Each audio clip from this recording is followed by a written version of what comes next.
Hello guys and welcome back to the Fantasy Football Series. It's a weird one here because we've got like a kind of double feature. It's not only my Game Week 15 review, it's my Game Week 16 preview, because of the amount of time we have in between being able to get the next episode out. We're going to do it all in one episode here, and that's what we're going to do right now for you.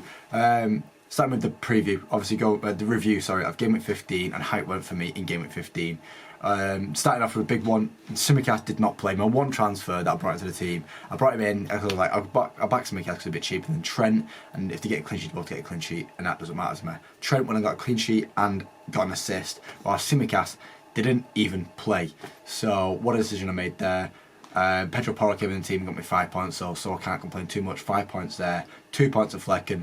Wasn't expecting much for goalkeepers this week, and then it turns out Areola has a wrist injury, so Flecken's going to have to be my main keeper for a while now, which means, despite me looking at getting a goalkeeper instead of Flecken, I'm going to look at a goalkeeper instead of Areola now, which is a bit harder because Flecken's more expensive goalkeeper, but it's really annoying.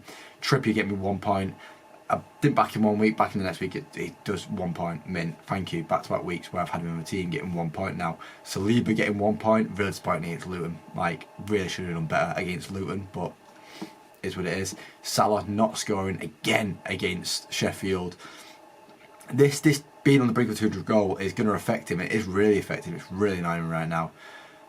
And it's pain. But Haaland's not performing either, so the big money players aren't performing. Kudus, I feel like I've been robbed of an assist there, because Harry Maguire got the assist for the goal for McTominay's first goal. Despite him taking a shot, it bouncing back, McTominay shot it. This happened with Kudus, with Bowen's goal. Kudus shot it, deflected, went into Bowen's path, Bowen scored. Right. One rule for another one. Yeah. Thank you, FPL. Being robbed. I do feel like I've been robbed on that one. I feel like my camera's slowly slipping as well. Hwang getting 10 points. The absolute G. Getting 2 bonus points, a goal scored, and 1 point for the clean sheet. We love it. We do love how Hwang in this team, and obviously he's going to come out of the team at some point because he's going to go to AFCON, AsiaCon, whatever it's called. That sounds like a weeby thing. Gordon getting 2 points, Saka getting 5 points with an assist in a 4-goal game for Arsenal. Yeah, thanks. Cheers, Saka, for the assist. Watkins getting 1 point and Saka getting 2 points. Nothing really from the attack. I can make better decisions.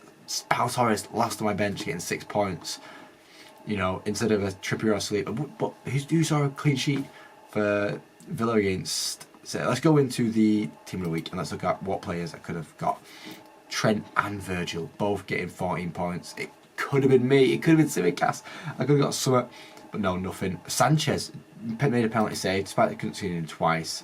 Made a penalty save. Got the 3 bonus points as well despite conceding twice. Because he made a lot of saves as well because we hammered the goal. 11 points for Sanchez. Fair play. Senesi getting 14 points because he got a goal and I assumed the 3 bonus points as well as the clean sheet against Palace. Yes, he did. Andreas getting 15 points. He got 2 assists, I believe. 3 assists, bloody hell. 3 assists and obviously the 3 bonus point. Crazy for Andreas there, and that's why he's the top point earner this week. McTominay 2 goals. Iwobi 2 goals. McNeil a goal and assist. Yep, and then the 3 bonus. Pascal Gross got a goal and assist as well. Raul got 2 goals and got the 3 bonus points. Wait, did they share the 3 bonus points? Did Iwobi get the 3 bonus points as well then? No, Iwobi only got 1. How many did McTominay get? 2, okay. Gabriel Jesus getting 11 points for his goal and assist. It's a bit of an iffy week, really, wasn't it? Let's go into the details. Obviously, Cunha, as I said, as a striking option, is going to be a really good option to bring into the team now, guys. He is getting points on the board consistently. Feeling like an old Raul Jimenez, Mr. Consistent. We like a player like that. Someone that is consistent in the team. Hwang getting me the goal. 7 different goal scorers in the Arsenal-Luton game. If you told me there'd be 7 different goal scorers in the Arsenal-Luton game, I'd have asked, did Arsenal break the record for most goals in a game? No. 4-3. Havertz, Jesus, Martinelli and Rice. None of them really screaming out to me to get in the team. Havertz back-to-back goals now, I believe, though. No, back-to-back away goals, though. Nothing against Wolves. And it just shows Luton's resilience, though, in the Premier League this year. Like, out of the 3 teams that were promoted, they're the team that are fighting the most, and they're the team that people are like, oh, they're going to curl over. But no, they are fighting for it. Nothing really to look at from the Brentford game, and Buemo has a long-term injury now with an ankle injury. Don't know when he's going to be back. Could be a real issue for Brentford. So if you're invested in any Brentford players, you might want to invest out now because the confidence of the team is going to be hit. Bournemouth versus Palace, 2-0, and it wasn't even my guy that scored, so I'm going to ignore it.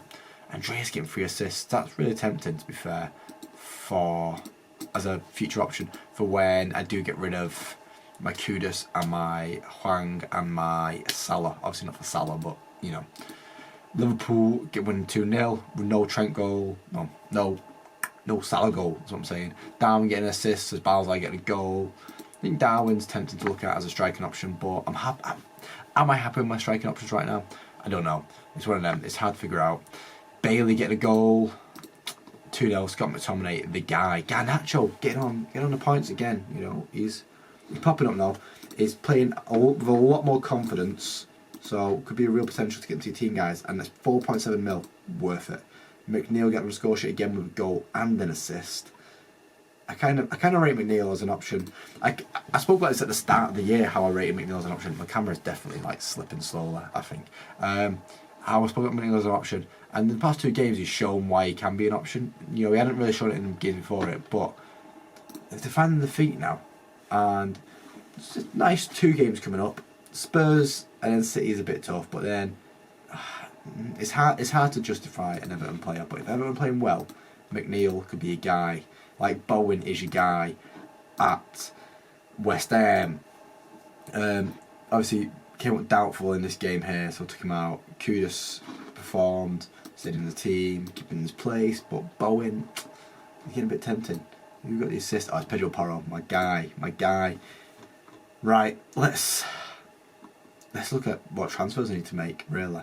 Let's pick a team, see what the team's looking right now. Flecking against Sheffield, we're happy with that. Trippier against Tottenham, as I said, I can't really afford to not have Trippier in the team. Pedro Porro against Newcastle, and we're hoping Tsimikas was just a rest, just a bit of a rest for a game. And then against Palace, because otherwise I've got Pauto against Arsenal or Sleeper against Villa, and I don't want either of them playing either of them right now. It just would not be fun. So I might just look at another defensive change, to be honest, and take Tsimikas out for the week he comes in. Kudus against Fulham, I'm happy with that. Saka against Villa, it is what it is, kind of thing. Salah against Crystal Palace, Gordon against Spurs is probably a bit of an off game, but the way Spurs have been playing, Newcastle could do him, to be fair. And then Hwang against Forest, I kind of feeling like that right now, you know, like a real undercard, because how many people own Hwang? 9.3% of people, and not many people are going to be captaining him this week. Watkins against Villa, and then Julian Alvarez against Luton. You know what? If I'm going to make a transfer this week, it will definitely just be to pick a captain choice. And who would I want as a captain choice this week? Really? What game would I want my captain choice to be in? I'd be really, really tempted to bring in a United player and captain a United player this week. But I don't know what United player I'd want to bring into my team. After that performance midweek, that was such a nice, refreshed performance that I'd be really tempted to bring in a United player. City players are very tempted as well, just because it's against Luton. But as I said, in the Arsenal game, shown Luton's resilience. Let's go on the transfer page and let's just have a look at who I'm happy with my team. So as I said, I need to figure out how to take you, and you out of my team in a happy manner that I'm not too bothered about. Gordon, I like Gordon in my team. He gets on, he's quite consistent. I'd say tonight was a blip, and he's got a nice run coming up. Gordon can happily stay in. Saka is the guy. He's got to stay in. He's got a tough run coming up here in the next 4 games. I gave him a tough 4 games here. So Saka is also a potential for leading the team for the next 4 games, to be fair, and then changing it later. That puts Saliba in doubt as well. I said Tsimikas just not starting. Trippier, I've just got Trippier. He's one of them. He's owned by so many people, and he's not too expensive, so I can't afford to do it. Areola being at 4.2 million, but the thing is, it's not gonna worry me too much right now, because then you got Wolves, United.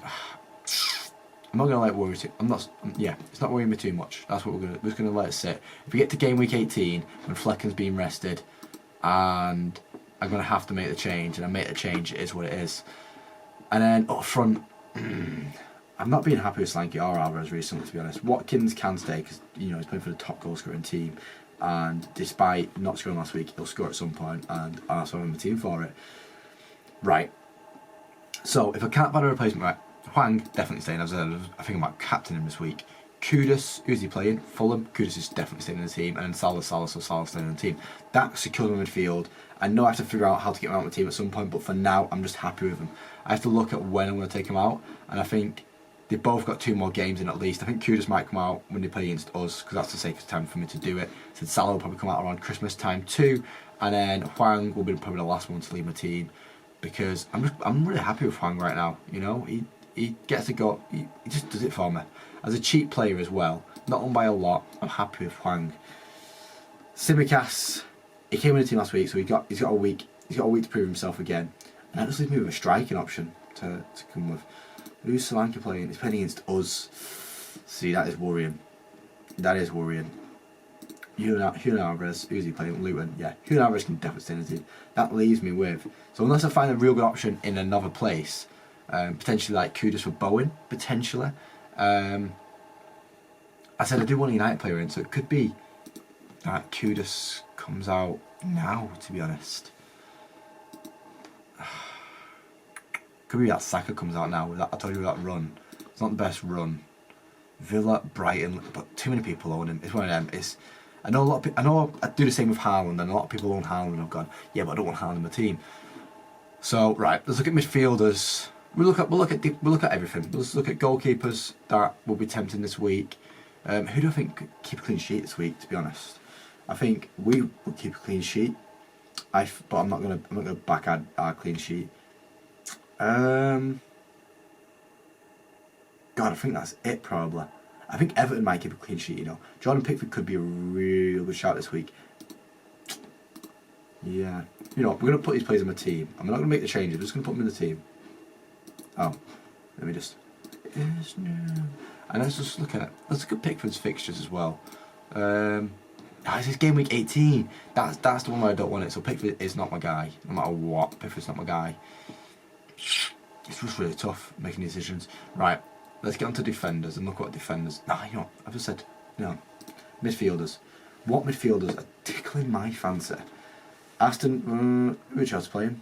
Everton, no. Ward-Prowse, no. I said,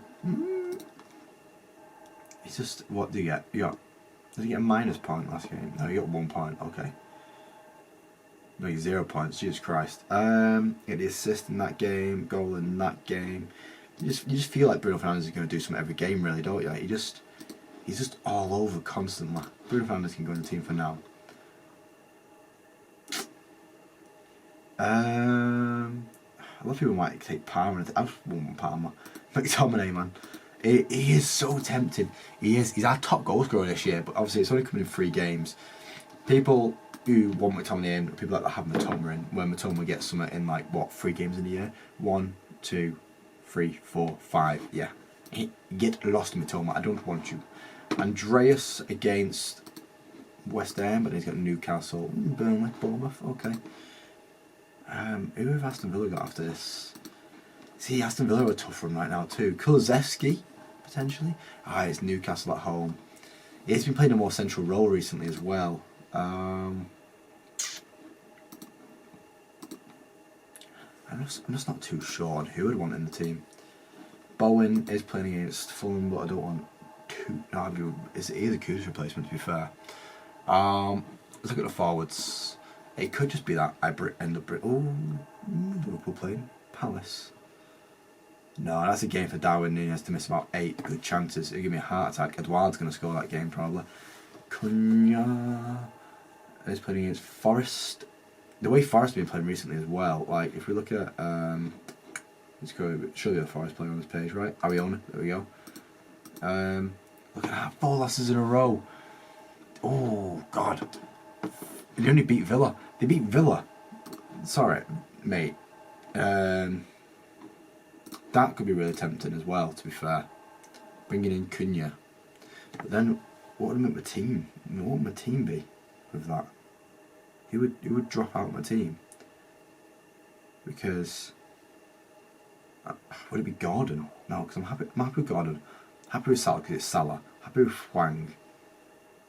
I think Solanke is going to stay this week, unless because So 3 at the back. I can go 3-4-3.